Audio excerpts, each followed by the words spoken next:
reach out to, make the fight. But we didn't know how serious it was. Me and Ryan, we just basically got on the phone. I told him everything I wanted. And I am a competitor. And, when I first started out boxing, when I took it serious and, I was like, this what I'm going to do. I wanted to be, I said, I'm going to be great in the sport. I'm going to be the best. I'm not in here to be, just a competitor. I'm not in here to be just one of the other guys. No, I want to be the best. I want to be the guy. So it hasn't, nothing has changed. So the world could just see me face it. But, I'm going to rise even higher than I was before. Now that you're taking care of business, how does you and Devin Haney end? How does that fight go? A knockout. 45 seconds left, kid. Stay sharp, baby. Bro, I'm real, bro. I'm for real. And put anybody in there in front of me, I'm gonna say the same thing. I'm gonna stop them. Put your money on it. Fresh off his first appearance at junior welterweight, Keyshawn Davis scored a statement stoppage against Jermaine Ortiz. With the spotlight firmly on him after the knockout, he didn't waste a second and publicly challenged Devin Haney, instantly sending ripples through the boxing landscape. The question to you is, you called out Devin Haney. You talked the other day, and I told you what Mickey Bay said about Devin Haney and you fight. I talked with somebody that you might know from when you were younger, Coach Sean from Norfolk, Virginia. He told me, when it come to fighting, Keyshawn Davis is just a mean little dude. Like, you can come, you want to box and do all that. He love to fight. Now, I asked you this about Mickey when it came to Devin Haney. Now that you're taking care of business, how does you and Devin Haney end? How does that fight go? A knockout. Say it. Devin Haney didn't stay silent and addressed the challenge online with a short but clear response, telling Keyshawn Davis he was open to making it happen. The reply showed Haney took the call out seriously rather than brushing it aside. Davis answered right back with full confidence, claiming he would stop Haney if they met in the ring, and stressing that he believes he's prepared to compete at the highest level. Devin said, let's do it. I know he's dealing with some legal issues. I don't know what happened. He said he had to turn himself in, but I believe he tweeted Keyshawn, let's do it. He said that? Yeah, but he tweeted something like that. Yeah. Well, Bill was in my DMs. We already was talking about it, honestly, before he even hit the media. So I know it's going to happen in 2022. And you're good going straight to Devin in your first fight at 47? If it make money, Davis made it clear he has no interest in picking safe opponents, stating he's willing to face anyone placed across from him. He emphasized that he's serious about his ambitions and believes he can finish any opponent he faces. By calling out established names such as Devin Haney, Lewis Crocker, and Dalton Smith, Davis is signaling his intent to test himself against top-tier competition and validate his place among the division's elite. You set your targets publicly on Devin Haney, #1 welterweight by ring, most estimations right now, champion. Why is that? Why Devin Haney? And you have half the amount of professional fights he has. Do you think that's something? There's enough in it for him when he's. I was 6-0 fighting people with 30+ fights, bro. Mm-hmm. Stop. I don't mean it from that. What I mean is stopping him. Why is he stopping? No, I'm playing. I'm playing, bro. Nah, why Devin Haney, bro? Honestly, because he's a star. He's a superstar. You asking that question. I felt like that's what it was. But go ahead. Yeah, like at the end of the day, I'm ready to fight anybody. So I'm going for the star. Davis took aim at Devin Haney by questioning his power, arguing that even after moving up from 135 pounds, Haney has yet to demonstrate genuine stopping ability. He claimed that Haney's punches don't carry the same impact at higher weights and maintained that this lack of finishing power would allow him to secure a stoppage if they ever met in the ring. No problem against you, bro, but we talking business right now. I will knock Devin out for sure. For sure. You don't think he's hitting a little harder at 47 than he was at 35 and 40 growing into that weight? That's a no. It looked like it. It looked like it. It looks to like us, Keyshawn. To me. That'd be good. Let's see how hard I hit January 31st.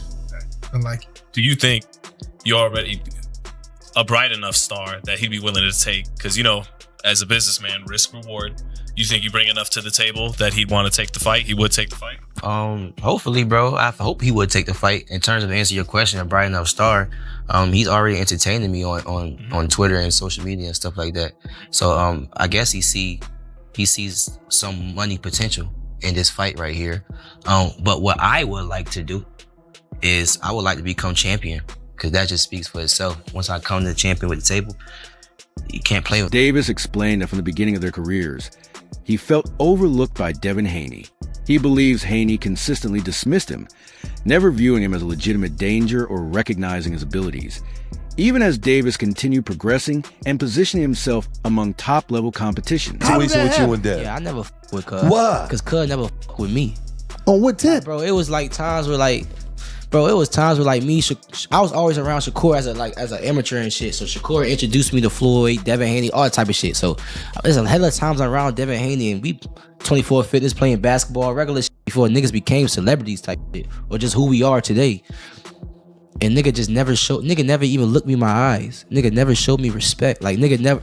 Shakur always like, yo, this nigga Keyshawn, this, that, third. He be like, for real? That nigga still a kid. And like he just never gave me my respect. He sunned you. You know what I'm saying? So it's like, bitch ass nigga, you know goddamn well, nigga. Now I'm here, nigga. And everything Shakur been saying, nigga, I lived up to it and then some. What you talking about? And he's still like, his father it's crazy because my beginning of my professional career, his father used to be like, oh, the businessman was with you, like dap me up. My man. And, So you and always Dev, was the and Dev, businessman. And Dev was keep his face forward and like, damn, I can't get no pat. Like, nigga, we African American, you can't show me no type of love. You're weird. All right, well, how about this? So you've been a businessman Yeah, hell yeah. since like an amateur. Davis took things a step further by directly calling out Bill Haney in public, urging him to help make a fight with Devin Haney happen. He made it clear he's prepared for the opportunity and stated that even if support doesn't come from Haney's side, he still believes he would defeat Devin in the ring. The message was about demanding recognition and put himself firmly in the conversation for a major matchup. But listen, you still got an opportunity when you go handle your business right here, because you know me and you are in the DMs, correct? And you know you told me that you would look like an opportunity. I believe you. Not Jermaine, now what we doing? The same thing that we talked about we were going to do in the DMs before you picked Jermaine. 2026, we doing it. You promise? You promise. You the promoter. Well, I got you. Listen, in the DMs, I got your word on it. All right, just stand on it. Good luck, handle that business, okay? All right. Davis demonstrated clear growth in his game, displaying sharper discipline, stronger punching, and better control by becoming the first fighter to stop Jermaine Ortiz. Considering Ortiz had previously lasted the full distance against high-level opponents such as Vasily Lomachenko and Teofimo Lopez, the result highlighted how quickly Davis is advancing toward elite status. Davis returned to the ring, stopping Jermaine Ortiz, something that Teofimo Lopez, Lomachenko couldn't do against Jermaine Ortiz. Heck, they had tough battles with Ortiz. Keyshawn relatively was in control and made this look easy. All right, let's talk about the first half of this fight. It was a very awkward and ugly fight as Jermaine Ortiz was moving all around, kind of jittery. Something we anticipated Jermaine Ortiz would do. That's kind of how he fights, really awkward type.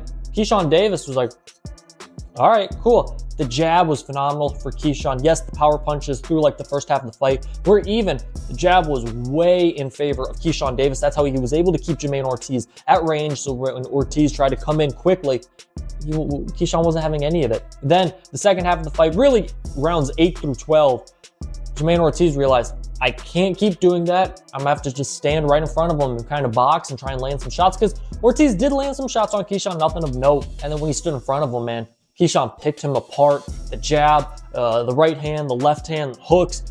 I'm telling you everything. Keyshawn Davis is back.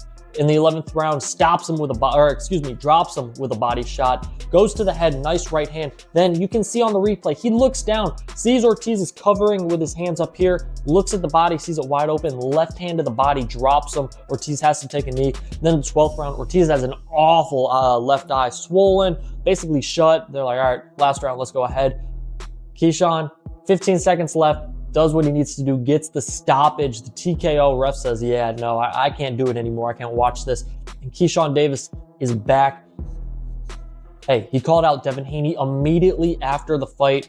He wants to go up to 47. Already looked pretty big, looked strong at 40, but says that I can go to 46. Looking back on his first appearance at 140 pounds, Davis explained that the transition felt far smoother than he had expected. He said his body responded well to the added weight, making him feel sturdier and better equipped to take shots without losing control. As the bout unfolded, he managed his output carefully, keeping a steady tempo while gradually breaking Ortiz down. Davis shared that securing a stoppage was always part of the plan, even in the early stages, and he stayed committed to that objective as the fight wore on. His combination of composure, strength, and conditioning ultimately led to a late finish in the 12th round, sealing a dominant performance. Many ringside observers and analysts commended the showing, pointing out how comfortably he adjusted to the division while displaying poise, stamina, and the ability to close a fight decisively at a championship level. Live bro could punch a little bit. I was surprised. I'm like, damn, okay. But yeah, man, I just felt like, I feel like he had a lot of respect for me in the ring. I feel like I was already getting to him in the weigh-ins, the press conference. I don't know. I think I just always get to my opponents before I fight. It's just, I don't know. I don't know what it is. But I just be being myself, for real. And he was showing me a lot of respect in there in the ring. But also, as the fight just kept going on, we both got comfortable with each other, like, all right, bet. So I did fear him actually trying to win, for sure. But, like, after a while, as I kept punching him and as my strength and energy was not going down, he was just in there. So then after like 6th round, I'm like, all right, I got 6 more rounds to go.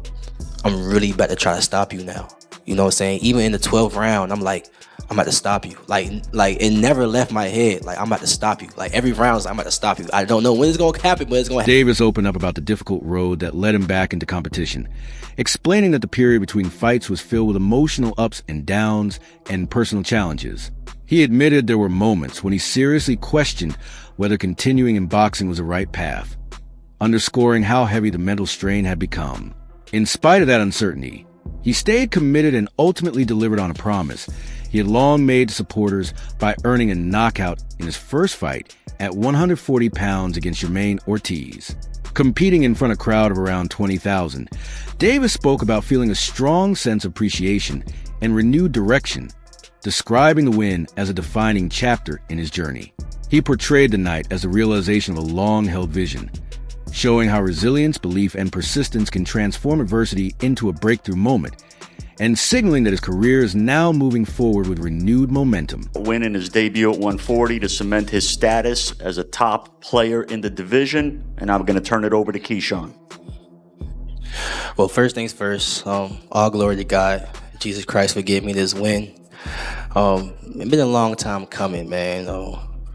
From my last fight all the way to tonight, man, there was a lot of twists and turns and up and downs and nights where I just didn't even want to do this anymore. And y'all don't know that half of like how I even got here tonight just to perform. And how I got that knockout is crazy because I always dreamed to get like a 12-round knockout, like 12 round. Like, that was always my dream. So like, to do it and an opponent like Jermaine Ortiz on my return in front of 20,000 fans, that's God, bro. That's God. I feel like he turned my whole career around. And now it's just continuing just keep trusting in him, that he's gonna do even bigger things for me. And I'm here, man. I'm back and I'm better, just like I promised y'all. Also, I promised y'all a knockout and I got y'all. Keyshawn Davis has been very open about how he sees a possible fight with Devin Haney, and that mindset is shown clearly in both interviews and online posts. Speaking with strong assurance, Davis downplayed Haney as a threat, arguing that Haney lacks real stopping power and doesn't present any stylistic challenges that concern him. He suggested that, if the matchup were to happen, he would manage it without much difficulty. That confidence is fueled by momentum from his dominant TKO victory over Jermaine Ortiz. Davis has pointed out that his already finished fighters who were previously known for lasting the distance, and he maintains that the same outcome would apply to anyone placed across from him, Haney included. Devin Haney, I feel like me and Devin Haney will be it'll be an easy fight for me, bro. Like super easy, bro. Like, and I know I would stop Devin Haney. I've been saying this, bro, before the Ryan fight, bro. He just don't got nothing for me. He got nothing for me. Like, you don't got no power. You got nothing for me to worry about. Like, what are you gonna do to stop me? Got you. And what I got coming with, you know what I'm saying? I feel like he don't got nothing to even stop me. His defense is not that good. I feel like I got better defense than him. I know he fought better opponents than me, so you know what I'm saying? So I gave him the benefit of the doubt. Yeah, for sure. But I just feel like I got better defense than him. His resume tough. Nah, it is. His resume tough. But you gotta realize he fought a lot of guys that was smaller than him too, bro. A lot of his guys were smaller than him, and he was saying it in the weigh-ins, you're too small. You know what I mean? So he knew what he was doing, bro. You know what I mean? So everybody got that. Keyshawn Davis didn't hold back in criticizing Devin Haney over the lawsuit tied to his disputed fight with Ryan Garcia. He labeled Haney as soft, arguing that a true competitor should handle setbacks in the ring instead of pursuing legal action. Davis questioned Haney's sportsmanship, insisting that dragging fights into court reflects poorly on a boxer at the top level.